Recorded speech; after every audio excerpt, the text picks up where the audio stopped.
Monsieur Letchimy.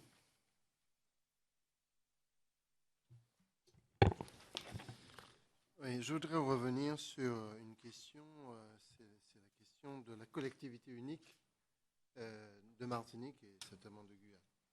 Alors, d'abord clarifier, vous poser une question. La première chose, c'est que 2010, lors de la consultation, je n'ai jamais vu noter dans la consultation que cette collectivité devait être mise en place en 2012 ou en 2014. Ça, c'est la première chose. Certains veulent faire croire ça, mais ça, c'est leur problème. Deuxième chose, la loi du 27 juillet 2011 La loi du 27 juillet 2011 mettant en place la collectivité unique a simplement mis une date qui correspond au report global des élections des régions en France et dans l'outre-mer.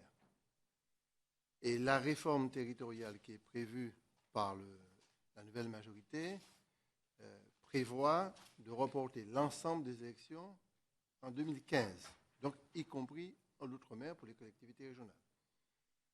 C'est ce que j'ai compris comme processus. Je voudrais vraiment que vous précisiez ça parce qu'on laisse croire qu'à la fois en 2010, il y a une date qui était prévue, et on laisse croire qu'en 2011, le 27 juillet 2011, il y a une date qui était convenue spécifiquement pour la Martinique et la Guyane. Donc, quelle est votre position? Vous connaissez ma position. Deuxième chose très rapide, c'est que nous avons effectivement, Mme Vainqueur a raison, une situation explosive dans les prisons. Il y a 400 places en Martinique et les détenus sont près de 900. Et troisième question, en même temps suggestion, je pense que répéter que la jeunesse est à 64% au chômage, en inactivité, c'est bien.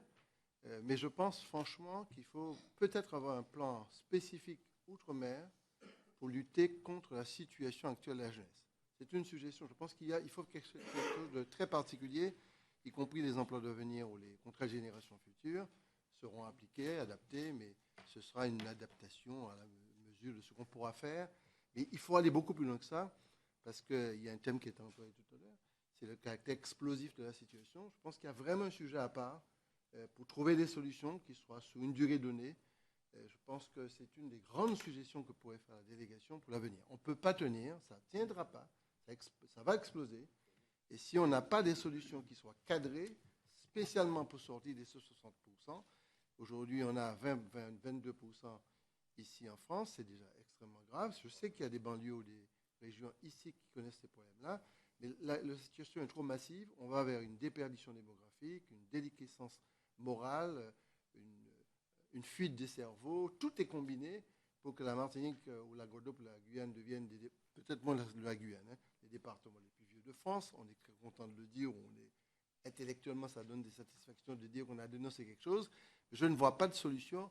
Et ce qui me semble la chose la plus grave, c'est la déperdition des énergies permettant de focaliser le développement local. C'est un vrai défi, et c'est un défi, à mon avis, qu'on peut relever. Merci.